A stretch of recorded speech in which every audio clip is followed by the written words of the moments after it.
looking at the text, the Psalms mention the word temple more than any other book in the Old Testament, except for 2 Chronicles. Okay, so if you're looking for descriptions of the temple, if you're looking for imagery about the temple, if you're looking for examples of temple worship, the Psalms is a great place to go. It's not so much descriptions of the building of the temple, of the use of the temple, but it's much more organic. It's what was going on in the temple in many cases. The Psalms have been called the hymn book of the ancient temple. So, when we're reading the Psalms, we see this imagery, we can get a feel for what it would have been like to be there. Of course, there's 150 Psalms, and there's a lot of different topics covered, but a lot of temple imagery in those Psalms. So in the research that I've done, I've tried to pick up on quotations of the Psalms, allusions to the Psalms, phrases from the Psalms that appear in the Book of Mormon. And I've been able to find approximately, this research is still being refined, but I've found approximately 50 uses of the Psalms in the Book of Mormon. Okay, and most of these, in fact, I would say all of these are not, they're not given a direct reference. Nephi, Jacob, they're not saying, now I'm going to quote from the Psalms. Okay, they just use it as part of their language. The phrases just appear in the text, and we have to be able to pick those out that, this is coming from the Psalms, or this Book of Mormon author is alluding to the Psalms in this text. But as we look at these phrases from the Psalms in the text, we see that a lot of them allude to the temple context of their original setting in the temple. Okay, so this presentation is not going to be comprehensive. As I said, there's probably about 50 examples of the Psalms appearing in the Book of Mormon. I'm going to look at just a very few of these and concentrate on some very specific imagery regarding the temple. But I want to start with, a place that probably a lot of us would go to find something from the Psalms in the Book of Mormon, which is 2 Nephi chapter 4, which has been named Nephi's Psalm. Okay? So if Nephi's writing a psalm, then we would expect that it's at least somewhat similar to the biblical Psalms, that he may be using phrases from the Psalms in what he's writing. Okay, and we do find that, in fact, this is the case. So when we look at 2 Nephi chapter 4, we find that there's many parallels with Psalms 25 to 31 specifically. There's also references to many other Psalms, or phrases that come out of many other Psalms. Psalm 89, a number of different Psalms. But we can kind of concentrate on 25 to 31. I have a chart here. I'm sure you can't read that. But that is in one of our Know Whys that we've released on Book of Mormon Central, the Know Why about Nephi's Psalm. Is Nephi's Psalm really a psalm? So you can check out bookofmormoncentral.org or knowwhy.org, and this comparison is in there. But we see, 2 Nephi 4, 17 and 19, very similar to Psalm 31, 19, and the list goes on in comparing these. Peter Craigie, who's a well-recognized biblical scholar, Psalm scholar. Fortunately, he's passed away now. He wrote a very well-used commentary on Psalms 1 to 50. Peter Craigie said that Psalms 25 to 31 should be read, generally speaking, in the context of a covenant-making ceremony. Okay, so when we look at Psalms 25 to 31, we're seeing this covenant interaction. There's also a lot of temple imagery in there as well, as it would probably be expected. So just one example, this is from Psalm 27:4. This is beautiful. I love this. I shared this with our youth group at church not too long ago, and a lot of them really like this. Psalm 27:4. One thing I asked of the Lord, that will I seek after, to live in the house of the Lord all the days of my life, to behold the beauty of the Lord, and to inquire in his temple. Okay. So if Nephi had access to these psalms, which it seems very likely he did, he's pulling inspiration, he's pulling phrases from these psalms. He's seeing the temple. And most likely what he's writing about, he's meaning to allude back to the temple that we see in these psalms. Okay, so that was 2 Nephi 4. I just wanted to look at that briefly. But let's speak a little more broadly here. What do the Psalms tell us about the temple? We see a lot of different imagery in the Psalms regarding the temple, but focusing on a few specific things. When we're reading the Psalms, a lot of them, or a good number of them, were probably used in the pilgrimage feasts. You know, we have the Feast of Passover, the Feast of Tabernacles, or Sukkot. And in fact, this image here is depicting an Israelite family building their sukkah, or their tabernacle, for the Feast of Tabernacles. So we get imagery we get language, perhaps the hymns that were sung as these people traveled to the temple. We know that they're supposed to go up to the temple 3 times a year, at least. This is what is directed in the scriptures. These festival pilgrimages, where the scriptures say that they're to go up and appear before the Lord. Okay, I'm going to go into this in some depth here, but that phrase, to appear before the Lord, most likely we should probably be reading that as, Israel is supposed to go up to see the Lord. And I'll explain why we should read it that way. So one of these passages, there's Exodus, different passages that talk about these pilgrimages to the temple.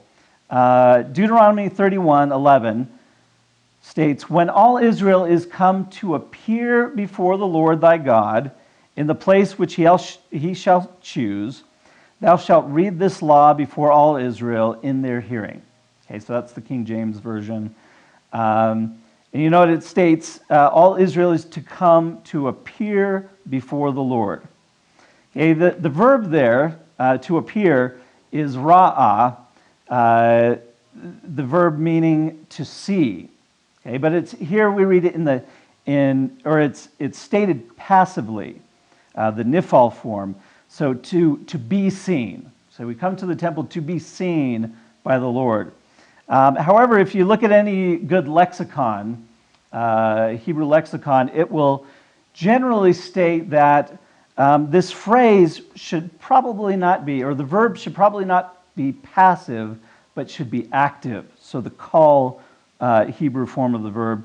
So what we should probably be reading is when all Israel comes to see the Lord, to see the face of the Lord, more specifically. The word that's translated as before in English actually means the face of. So you can translate it as to come to be in the presence of, but a more literal translation would be to come to see the face of the Lord. So this is the purpose of them coming to the temple. There's pilgrimages. They're coming to worship, but their goal is to see the face of the Lord.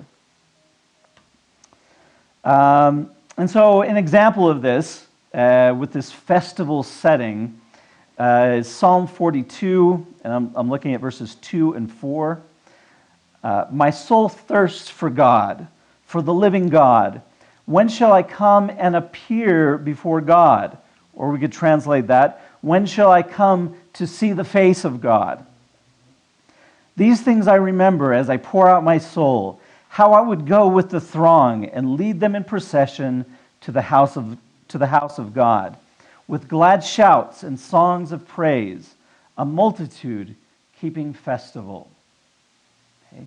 So we can imagine this individual being with this throng, with this procession, going up to the temple, and just desiring to be there and to see the face of God as part of this festival.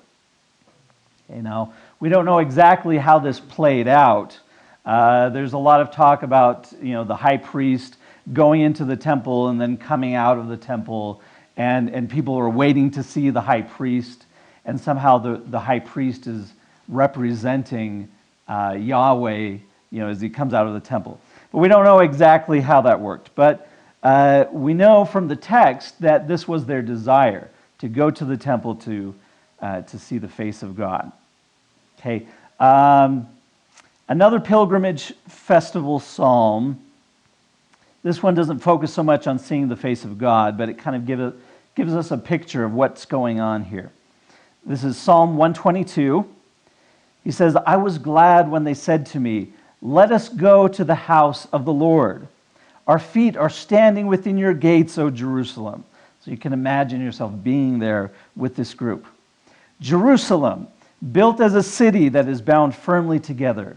To it, the tribes go up, the tribes of the Lord, as was decreed for Israel, to give thanks to the name of the Lord. For there the thrones for judgment were set up, the thrones of the house of David. Another great one is Psalm 95. Okay, this is, for a long time, this has been identified as a festival psalm.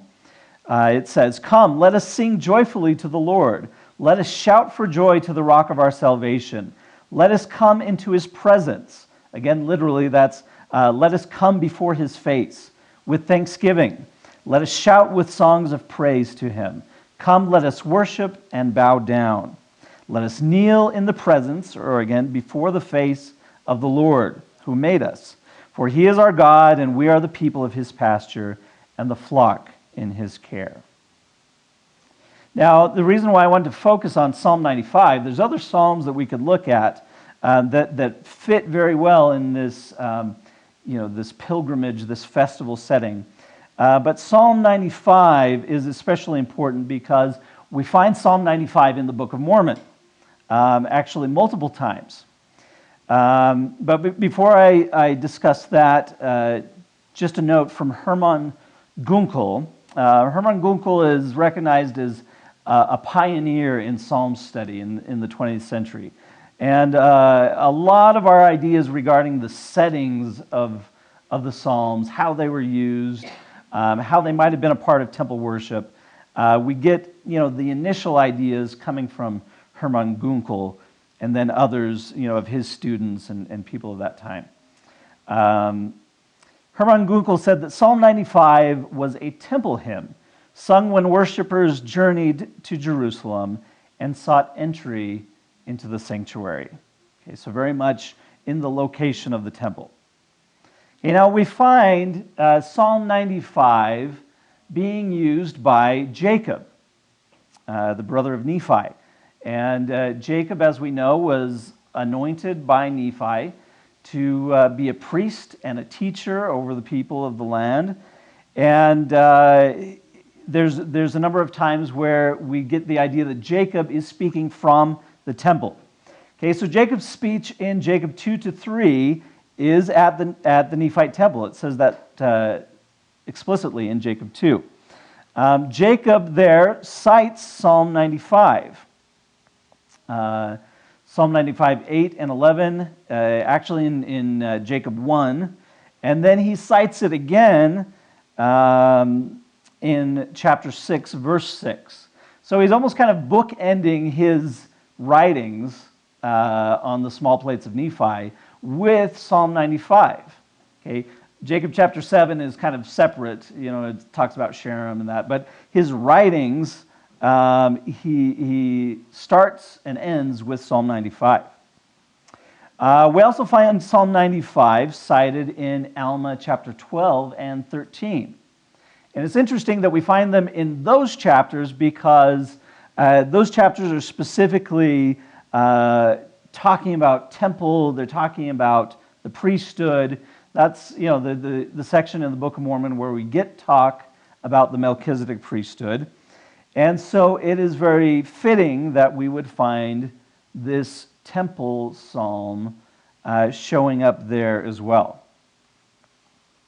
Okay, so I want to focus now on the idea of the procession up to the temple that we find in the Psalms. There are a number of Psalms that deal with this, some kind of procession, very likely with the Ark of the Covenant being taken in procession, perhaps led by the king, up to the temple.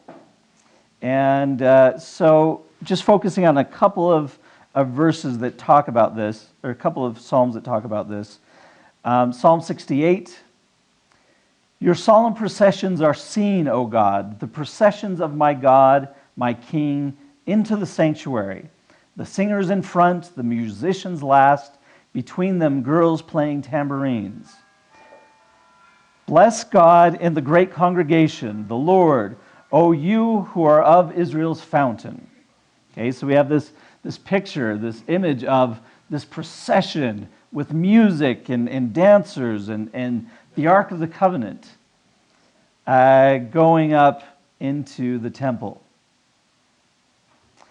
Psalm 118 is another psalm that is perhaps featuring this procession. And I'm just picking out a few verses that are most pertinent here.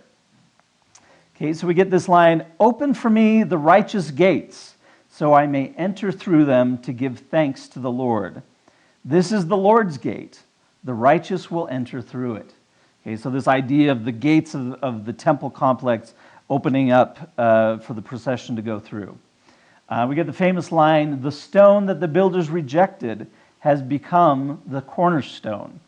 And that's been taken as a messianic reference. Psalm 118 is cited throughout the New Testament. But we get the idea here, this is a messianic reference. The author is comparing the Messiah to the cornerstone of the temple. This is the day that the Lord has made. Let's rejoice and be glad in it. Blessed is the one, or blessed is he who comes in the name of the Lord.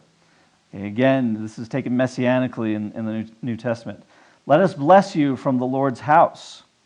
The Lord is God. He will be our light. Bind the festival sacrifice with ropes to the horn of the altar. Okay, so very much this imagery of worship, of the procession going up into, encircling the altar of the temple. It's kind of a nice image of this taking place, this procession going up into the temple grounds. Okay, so just a few notes. Psalm 118 appears in the Book of Mormon. And again, this is being used by Jacob. So Jacob very much, fulfilling his role as priest and bringing in these temple psalms into what he's saying. Psalm 118 is also believed by many scholars to be related to the ancient pilgrimage festivals at the Jerusalem temple. The psalm depicts the righteous passing through the temple gates in procession and circling around the altar of the temple. Jacob, he's using this, and evidently he understands Psalm 118 messianically as well, and he uses it in his speech, in this temple setting. So let me just show you a little bit here. And this is, I get excited by this stuff. the way that Jacob uses this is pretty incredible. He uses Psalm 118, verse 22, and he mixes in verses from Isaiah chapter 8 and Isaiah 28 in a way that's talking about the Messiah, but also using this temple imagery. Okay? So this is in Jacob chapter 4, verses 15 to 17. This is kind of his lead-in to the allegory of the olive tree. You know, the reason why he's explaining, or why he uses that allegory. He says, "And now I, Jacob, am led on by the Spirit unto prophesying, that by the stumbling of the Jews," that's a reference to Isaiah 8, verse 14, "they will reject the stone upon which they might build." Okay, that's from Psalm 118. "And have safe foundation." That's from Isaiah 28. Okay, so he's pulling from these three different sources to create this story about how the Jews are going to stumble because they reject Christ, who should be their cornerstone, their safe foundation. Go ahead. Are those little footnotes also found in our footnotes in our Book of Mormon? Does it make allusions to Psalms in that way? I think it does pick up on that generally. I'd have to go back and look. Maybe somebody could look that up as I'm talking about it. I'm not sure on that now. But Jacob goes on, he says, "But behold, according to the scriptures, the stone shall become the great and the last and the only sure foundation," again, referring to Isaiah 28, "upon which the Jews can build," Psalm 118. "And now behold, how is it possible that these, after having rejected the sure foundation, can ever build upon it, that it may become the head of their corner?" Okay. So again, mixing those three chapters together. Really nice imagery. We'll see this in the New Testament as well. These, in a number of spots, and Paul does it a number of times, and also 1 Peter, where they're using sometimes two of these, or sometimes all three of them together, but in slightly different ways than Jacob does it. So there must have been some tradition of combining these scriptures, and they understood that they were all kind of referring to the Messiah, and they were all, it's all temple imagery as well. So Jacob's saying, now that we know that they're going to reject this stone, this sure foundation, how are they going to ever have it again? How are they ever going to make Christ their sure foundation after they reject him? And that's when Jacob 5 comes in. And he explains this whole history, with the olive trees, that, as the branches are going to be spread out, they're going to be brought back in. The Jews are eventually going to recognize Christ, right? But he does that, and he introduces that by making these references to the Psalms and to temple imagery. So, it's pretty cool stuff. Now, go ahead. All three of those are in the footnotes. Oh, they are? Okay, good. All right. So now the context of Psalm 118 and both passages of Isaiah have these two main things in common. They have the temple setting, featuring the building of the temple with the foundation, the cornerstone. All three of them are talking about this. They also can be understood to be referring to the Messiah. Who is that stone? Who is that foundation? Now, when Jacob uses this, it's really quite interesting because he says that he's talking about the Son of God. And then launches into saying that the Son of God is this stone, is this cornerstone.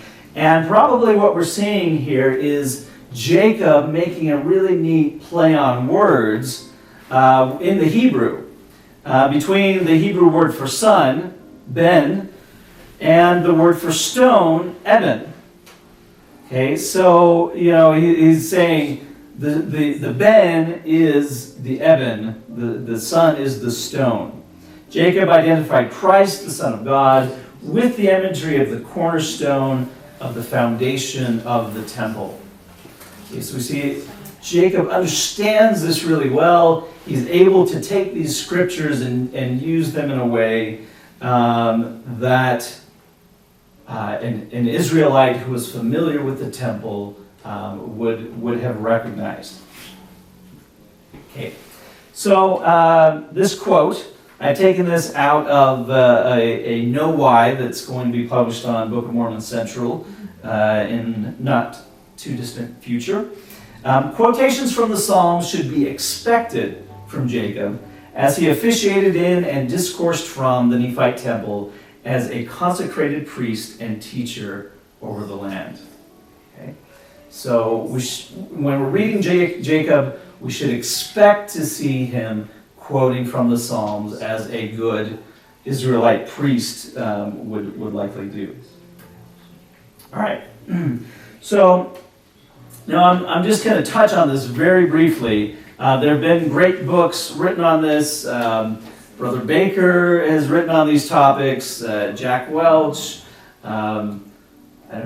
possibly Matt Roper as well.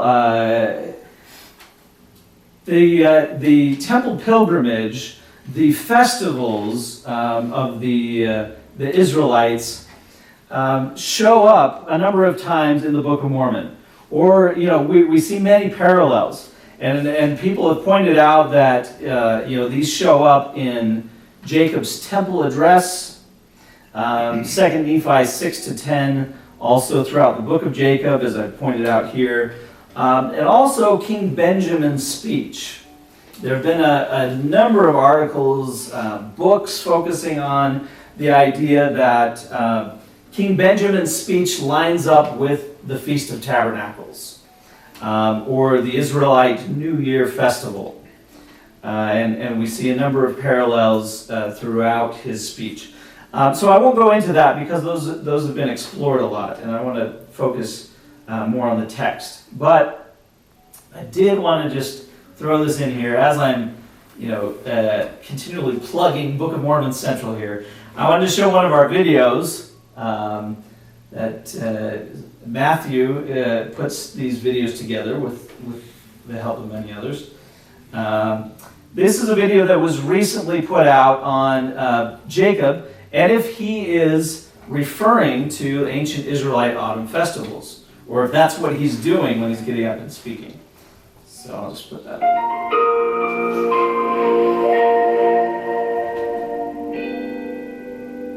I apologize if you've already seen this. After his ordination to the priesthood, Jacob gave an extraordinary speech about covenants, sacrifice, and the name of God.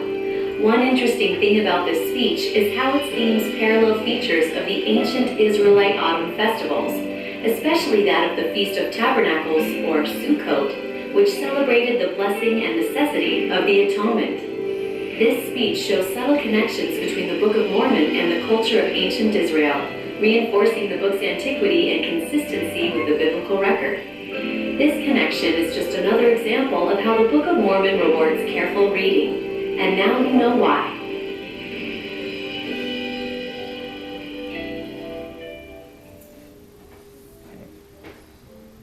So, this type of research, these types of ideas are going to be showing up on Book of Mormon Central. And there have been a few... whoops.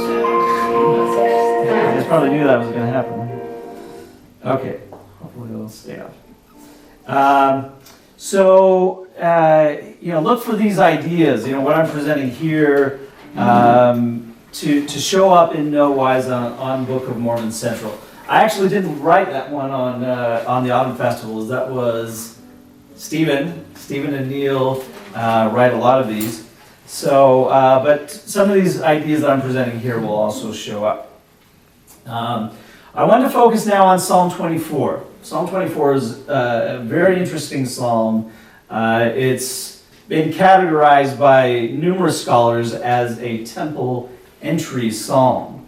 A psalm where we can see most likely a description or a depiction of this procession trying to get through the gates of the temple. And a lot of this will be very familiar to you already. But I'll just focus on a few different lines from the psalm. Who shall ascend the hill of the Lord? And who shall stand in his holy place? Brother Baker has a book with essentially that title. He who has clean hands and a pure heart, who does not lift up his soul to what is false and does not swear deceitfully. He will receive blessing from the Lord and vindication from the God of his salvation. Such is the generation of those who seek him, who seek the face of the God of Jacob. So we get that idea again, that this procession, these pilgrims, they're trying to get to the temple to see the face of God. Okay? And this is important. This will come up again. Now that line actually doesn't appear in the King James Version. It says, who seek the face of Jacob, actually. And misses the fact that this is the face of God. We know that should be, or we have a good idea that should be in there because the Septuagint includes that. Syriac versions of this text include it, and other variations. So we believe that the original of this text would have mentioned seeing the face of God as part of this temple experience.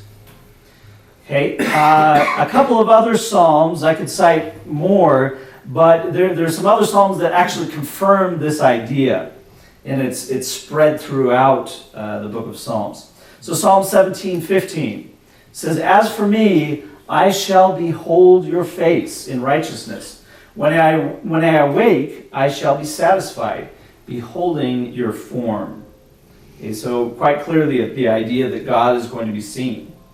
Psalm 11:7, "For the Lord is righteous, he loves righteous deeds. The upright shall behold his face." Now, it's really neat that we do find Psalm 24 in the Book of Mormon, or references, allusions to that psalm. So this is in 2 Nephi 25:16. Nephi's, talking about the scattering of the Jews and when they're going to be brought back in, how they're going to be brought back in. He says, "And when that day shall come, that they shall believe in Christ and worship the Father in his name with pure hearts and clean hands," okay, that phrase from Psalm 24, "and look not forward anymore for another Messiah," he says, then they'll be gathered back in. Then they'll receive their promised blessings. Okay, so the idea, of him referring to Psalm 24, and we can actually tell this is supposed to be a quote of the psalm because he changes the order. Instead of saying clean hands and pure hearts, he says it backwards.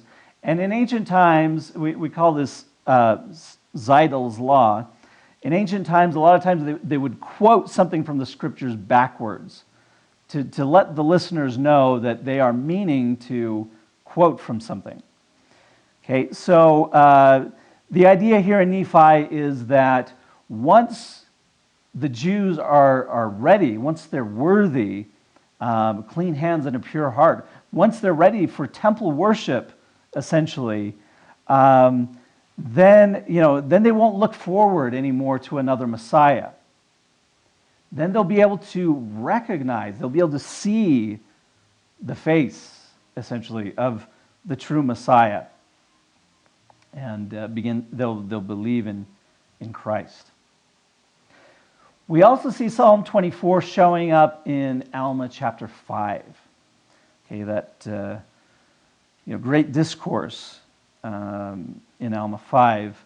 Verses 18 and 19, it says, this is where Alma's getting the people to imagine what it's going to be like on the day of judgment. Can you look up into heaven?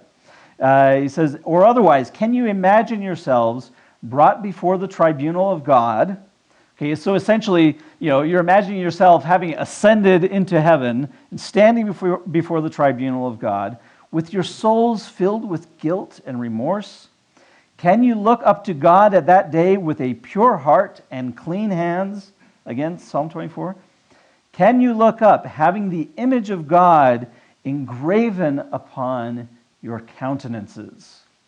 Okay, so countenance, of course, that's the face again.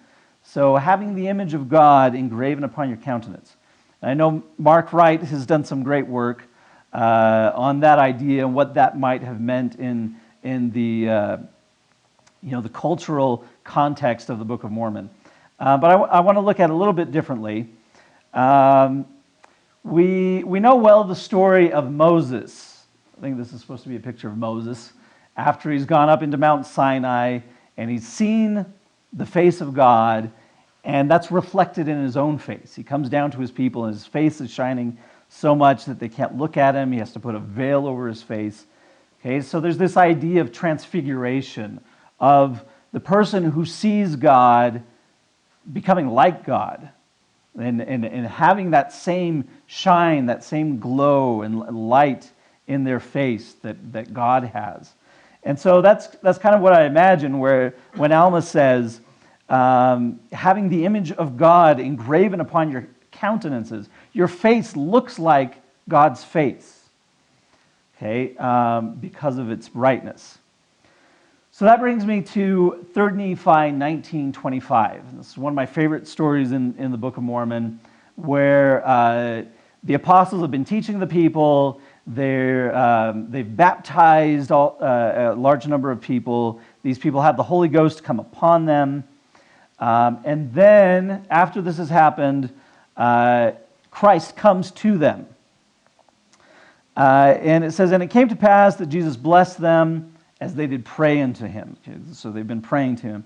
And his countenance, his face, did smile upon them. And the light of his countenance did shine upon them. And behold, they were as white as the countenance and also the garments of Jesus. So they've undergone some kind of transfiguration here as well.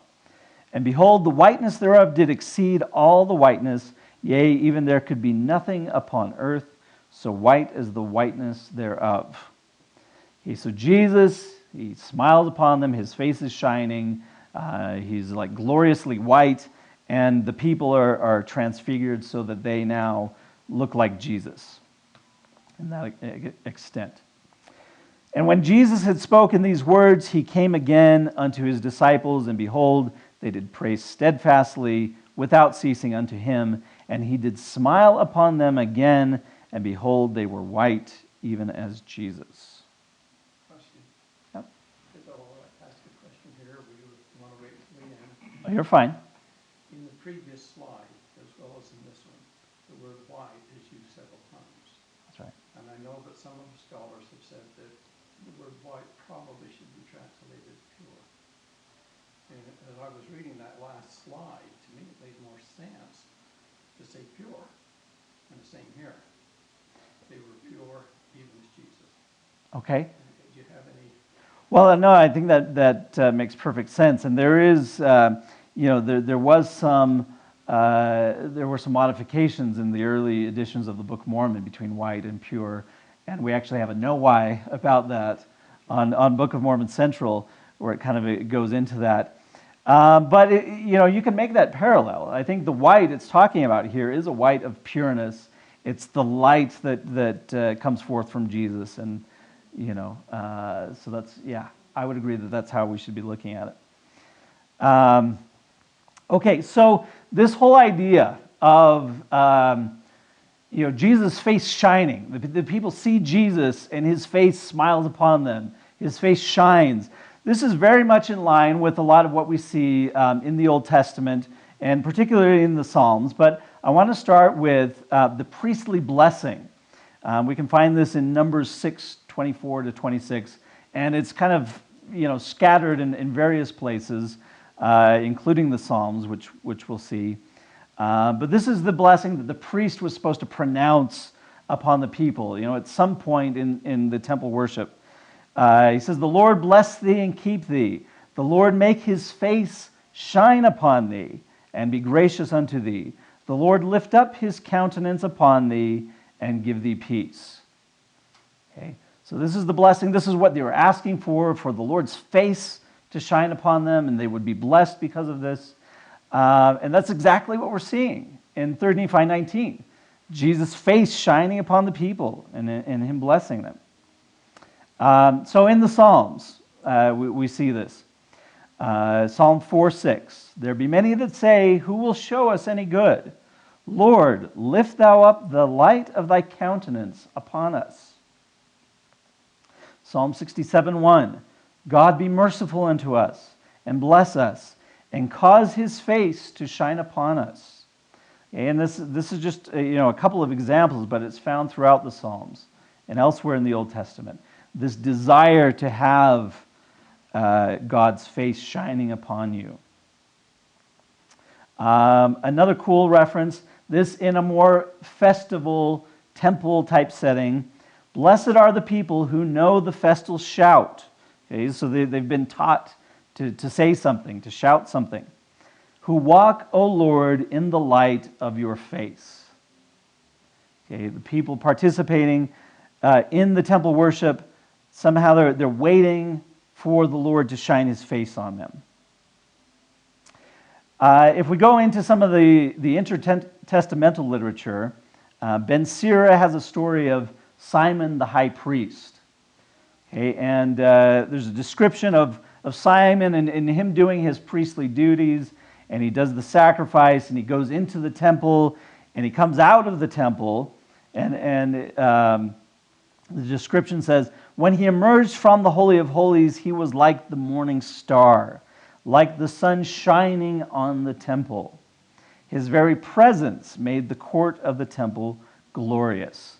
So we're getting the same type of idea, but we're talking about the high priest. He's acting out this idea of coming and shining upon the people. In a more narrative form, we get in the book of 2nd Enoch. The idea that Enoch is taken up into heaven to God's presence.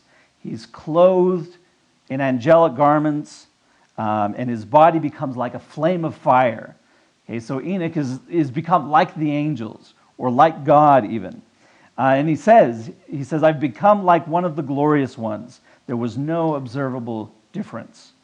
Okay, so here we see it playing out in actual ascent to heaven. Enoch sees God, he's there in his presence, and he becomes like the glorious beings in heaven. Okay, so this is drawing us to a close here, but I wanted to show you how well the Book of Mormon uses this temple imagery that we find in the Psalms, and there's so much more that can be said about this. So just kind of a summary of what we've talked about, that there's temple imagery in the Psalms. Okay, we looked at various Psalms, including Psalms 95, 118, and 24. And we find these particular Psalms, again, there are many others, but I wanted to focus on these. We find these Psalms in the Book of Mormon. We looked at 2 Nephi 4, or Nephi's Psalm, which quotes or alludes to Psalms about the temple and about making covenants. Jacob, we saw, uses Psalm 95 in a temple or festival context. Jacob also uses Psalm 118 and also Isaiah to depict this, or using temple imagery to talk about the Messiah. Nephi uses Psalm 24 to talk about the Jews preparing to see, to recognize the Messiah. Alma also uses the same psalm in kind of a different way, getting the people to imagine themselves going up into heaven and being before the Lord, seeing the Lord and having his image reflected in their faces. Then we looked at 3 Nephi 19 and the shining face of Jesus, and then the people becoming like Jesus. And we saw how this fits very well into this temple tradition that we see throughout the Psalms. So in conclusion, the Book of Mormon authors very likely had access to at least some of the Psalms, either on the plates of brass or perhaps by memory as well. We don't get a whole lot of reference to these Psalms in the Book of Mormon, but they are in there. Somehow they're in there. And so perhaps we can conclude that they were, at least some of them, somewhere on the plates of brass.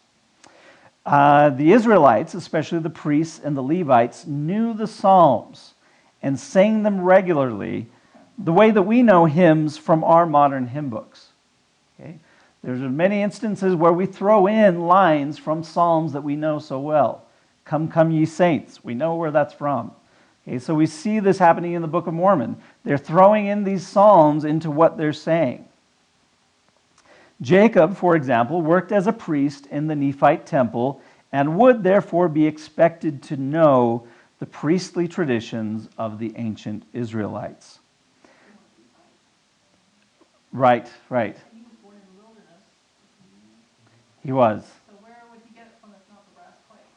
Right. Well, if he's getting these from Lehi and Nephi, if, they knew them, being Israelites, most likely participating somehow in the temple ordinances. But yes, we probably expect, because Alma's citing them as well, so we would probably expect that they're somewhere on the plates of brass. Yeah. The fact that they quote from the Psalms provides greater depth to their words and illumines the temple setting and background of much of the text of the Book of Mormon. Thank you very much.